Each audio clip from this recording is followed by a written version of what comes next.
अहम खबर के शंघाई ताउन तंजीम के इजलास का एलामिया जारी कर दिया गया है। रियासतों की खुद मुख्तारी, आज़ादी, इलाकाई सालमियत का एहतराम ज़रूरी है। रुकन ममालिक अंदरूनी मामलात में अदम मुदाखलत पर कारबंद रहेंगे। एलामिया में ऐसा कहा गया है। SCO खित्ते में सलामती, इस्तेहकाम और पायदार तरक्की के लिए ताउन बढ़ाने पर जोर। बैनुल अक़वामी और इलाकाई सतह पर मुहाज़राई पर मबनी हिकमत अमली मुस्तरद की गई है। मसावी और नाकाबिल तक़सीम सलामती के ढांचे की तश्कील के लिए ताउन नागुज़ीर करार। अक़वाम मुत्तहिदा को जदीद सियासी मुआशी हक़ाइक़ से हम आहंग करने के लिए इस्लाहात ज़रूरी हैं। अक़वाम मुत्तहिदा के इंतज़ामी इदारों में तरक्की पजीर ममालिक की नुमाइंदगी यकीनी बनाई जाए। मुश्तरका एलामिया में ऐसा कहा गया है। तो शंघाई ताउन तंजीम के इजलास का एलामिया जारी कर दिया गया है, जिसमें यह बताया गया है कि रियासतों की खुद मुख्तारी, आज़ादी, इलाकाई सालमियत का एहतराम इंतहाई ज़रूरी है। रुकन ममालिक अंदरूनी मामलात में अदम मुदाखलत पर कारबंद रहेंगे। एलामिया में ऐसा कहा गया है। कुछ दीगर खबरें शामिल करते हैं और आपको बताते हैं कि सियालकोट में होने वाली तबाही की असल वजह 2019 में शुरू होने वाला मंसूबा है।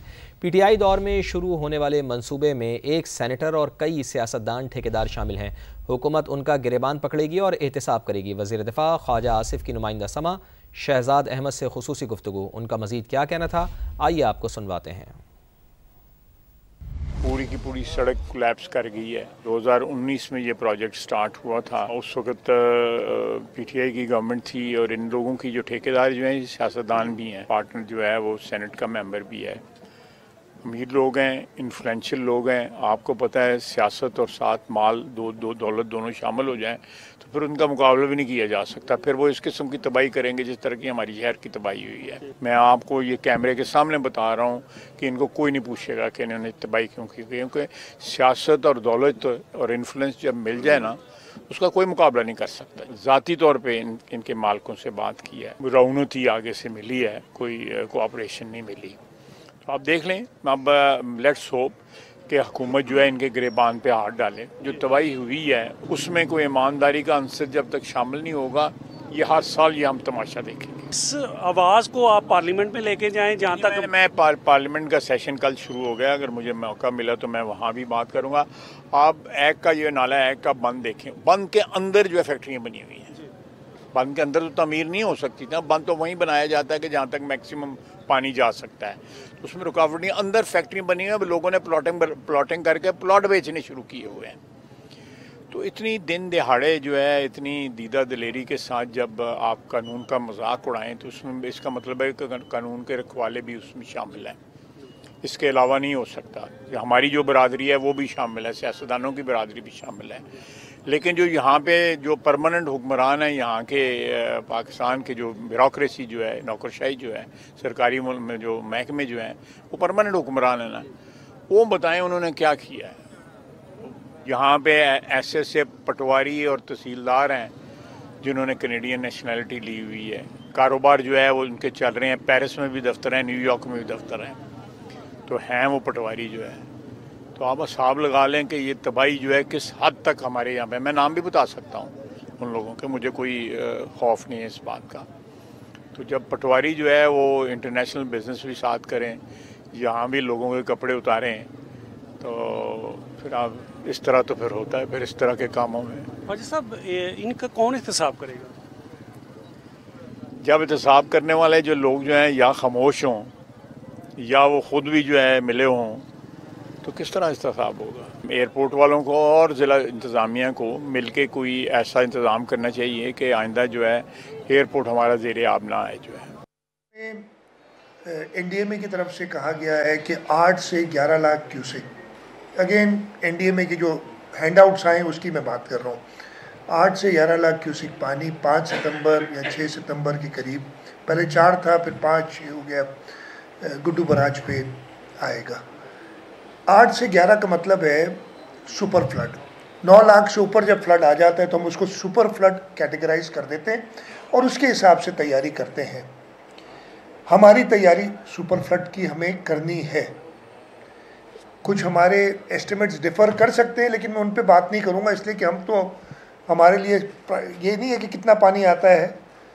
अल्लाह ताला की तरफ से जितनी भी आजमाइश है, हमने अपनी पूरी कोशिश करनी है। और कोशिश किस चीज़ की करनी है? सबसे पहले हमने इंसानी जान को बचाने की कोशिश करनी है। उसके साथ साथ जो लोगों का माल मवेशी है उसको बचाने की कोशिश करनी है। तीसरा, उसको हम आगे पीछे कर लें इक्वल प्रायोरिटी, लेकिन मैं इंसानी जानों को ज़्यादा प्रायोरिटी दूंगा हमेशा, है कि हमने अपने बराजेस को सेफ रखना है, चाहे गुड्डू बराज हो चाहे सक्कर हो, और ये पानी आगे कोठरी बराज पे भी आना है। और फिर जो कि अगेन ये चारों इक्वली इम्पॉर्टेंट है, हमें बंद अपने महफूज रखने कि बंदों से पानी दरिया का बाहर ना निकले। 2010 के फ्लड के बाद हमने बंदों पे काफ़ी काम किया है। 2010 का जो फ्लड था, जो तकरीबन गुड्डू से 11,48,000 क्यूसिक पानी क्रॉस किया था, उस वक्त जो पानी का लेवल था हमारे बंद उससे 6 फुट ऊपर है, 6 फुट का फ्री बोर्ड है। कहीं हो सकते हैं कुछ ऊपर नीचे होगा, लेकिन एवरेज पे 6 फुट का हमारे पास फ्री बोर्ड है। 5.5 लाख क्यूसिक पानी हम 24 अगस्त को, यानी आज से कोई हफ्ता 7-8 दिन पहले गुजार चुके हैं गुड्डू बराज से। 5.5 लाख क्यूसिक पानी पे अल्लाह का शुक्र है कि कोई ऐसी क्राइसिस नहीं थी, कोई तशवीश की बात नहीं थी। हाँ, मॉनिटरिंग उस वक्त भी, वो भी आपका मीडियम फ्लड या शायद हाई फ्लड तक हो जाता है। 5.5 लाख, 6 लाख से ऊपर शायद हाई फ्लड हो जाता है, जो है वो पानी जो है खैरियत से गुजर गया। अब हमने वो 9 लाख प्लस की तैयारी की हुई है। इस सिलसिले में पहले मैंने बराजेस बता दूं, बराजेस को हमने देखा है, इरिगेशन डिपार्टमेंट वाले काफ़ी कॉन्फिडेंट है कि हम ये पानी बराजेस से गुजार लेंगे। उसके बाद जो हमारे बंद हैं, बंदों के लिए ज़रूरी होता ये है कि जब सुपर फ्लड के आप जाते हैं तो बंद मैनुअल एक होता है जिसके तहत आपने डिप्लॉयमेंट करनी पड़ती है। हर मील के अंदर, हर माइल में 4, यानी क्वार्टर माइल पे एक लांडी कहते हैं, चेक पोस्ट समझ लें, जो एक कच्चा बनाते हैं जहाँ पे लोग बैठ सकते हैं, और 16 लोग हर लांडी पे आप लेबर एम्प्लॉय करते हैं। इरिगेशन के अपने लोग होते हैं, उनके ऊपर एक इरिगेशन का बंदा होता है, वो डिप्लॉय करते हैं। ये डिप्लॉयमेंट हमारी ऑर्डर हो गए, ये चल रही है। उनका काम क्या होता है कि बंद पे पेट्रोलिंग करते हैं, ये देखें कहीं से कोई लीक तो नहीं हो रहा, और खुदा ना खास्ता ऐसे फ्लड में लीक हल्के फुल्के होते हैं जिसको उसी वक्त प्लग कर दिया जाता है, तो फिर वो मशीनरी और वो सब अवेलेबल हो। इसके साथ साथ बंदों पे हमारे वल्नरेबल पॉइंट्स एक इरिगेशन तयन करता है। मैं कल गया था गुड्डू बराज और सखर बराज, और उसका मैंने मुआयना किया। राइट बैंक पे जो गुड्डू बराज रीजन कहलाता है, तकरीबन 214 या 15 मील, मुझे एग्जैक्टली याद नहीं, बंदों की टोटल लेंथ है। उस पे 6 वल्नरेबल पॉइंट्स उन्होंने किए हैं कि जी यहाँ पे ख़तरा है। वो वल्नरेबल पॉइंट्स होते हैं, पहले कहीं वहाँ डैमेज हुआ है, या इस वक्त वेव एक्शन या पानी का जो एक्शन है उससे इरिगेशन डिपार्टमेंट वाले जो समझते हैं। उन वल्नरेबल पॉइंट्स पे हमने मटेरियल, स्टोन्स होते हैं, बैग्स होती हैं मट्टी जिसमें भर के डाली जाती हैं, आपका मशीनरी होती है, डोर्जर्स, एस्केवेटर्स, वो पहुंचाए हुए हैं। मैंने कल एक वल्नरेबल पॉइंट जो सबसे ज़्यादा उन्होंने मुझे, मैंने कहा जो सबसे ज़्यादा आप समझते हैं ख़तरनाक है, उस पर मुझे ले जाएं, तो के बंद कहलाता है। उस पे हम गए, वहाँ पे बिल्कुल वेव एक्शन था, वो पानी की वर्डलिंग एक्शन होता है, उससे पता चलता है वो बंद को थोड़ा आ रहा था। हमारी तैयारी उधर है कि हम इंशाल्लाह ताला उसको प्रोटेक्ट कर लेंगे।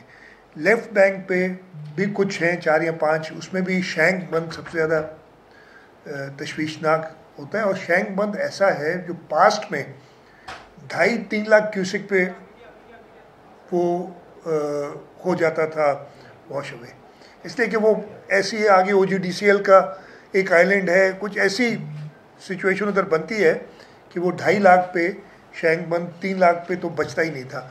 इस साल हम 5.5 लाख गुजार चुके हैं उधर से, और शैंक बंद ठीक था, लेकिन अब और पानी आ रहा है तो हमने उसका भी ख्याल रखना है, और उसके लिए भी तैयारी पूरी की, और मैंने शैंक बंद का भी मुआयना किया। तो ये तो मैंने आपको सूरत हाल बताई बराजिस को बचाने की, बंदों को बचाने की। अब जो सबसे इम्पोर्टेंट कि लोगों और मवेशियों को बचाना, NDA मैंने शायद इधर नक्शा भी आपके सामने पड़ा हुआ है, ये शायद नज़र आ रहा है, population likely to be affected.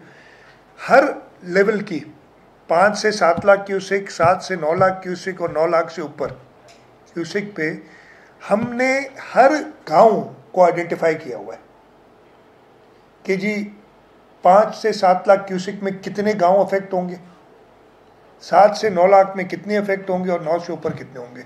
हमने तैयारी 9 से ऊपर की हुई है। कमिश्नर्स को, डिप्टी कमिश्नर्स को, पीडीएमए को ये हिदायत है कि आपने तैयारी वो रखनी है कि आप इवैक्यूएट कर सकें सबको, और इवैक्यूएशन इस वक्त भी जारी है रोज़ाना के मामले पे, ताकि एक साथ हमें ना करना पड़े। लेकिन हम जो 9 लाख से ज़्यादा पानी आ जाने पे अभी निकाल देंगे तो, और अल्लाह करे पानी इतना ना आए तो एक और मसला आप लोग क्रिएट कर देंगे हमारे लिए। लेकिन वो इससे बचने के लिए हमने तैयारी पूरी की है, यानी 9 लाख से ऊपर भी हम लोगों को इवैक्यूएट कर सकते हैं। और जैसे मैंने कहा, वो गांव आइडेंटिफाइड है, उसकी पॉपुलेशन आइडेंटिफाइड है, उसमें जो माल मवेशी है वो आइडेंटिफाइड है। तैयारी यही आदमी इंसान कर सकता है। ये सारे आइडेंटिफाई करके हमने पाकिस्तान आर्मी, पाकिस्तान नेवी दोनों से मदद मांगी हुई है कि जब ज़रूरत पड़े, और नेवी ने ऑलरेडी वहाँ पे अपने 2 यूनिट्स डिप्लॉय कर दिए हैं बोट समेत। आर्मी से हमने कहा है हमारे पास जो बोट्स हैं पीडीएमए की, उनको वो ऑपरेट करेंगे उनके जवान, ताकि इवैक्यूएशन जब पानी आए निकाल सकें। इस वक्त जो पोजीशन तो मैंने ये बताई है, उसके साथ साथ हेल्थ वालों को हमने अभी से उधर स्टेशन कर दिया है और कैंप्स लगे हुए हैं। कल मैं गया था, एक कैंप लगा था, उसके बाद मीडिया ने खबर चलाई, एक चैनल ने, मैं नाम नहीं लूँगा चैनल का, कि जी सीएम गया और कैंप चली गई। वो जो कैंप लगाया था जो बड़ा, वो लगाया था मेरी ब्रीफिंग के लिए, इसलिए कि माशाल्लाह घुटकी में कराची से ज़्यादा जर्नलिस्ट हैं।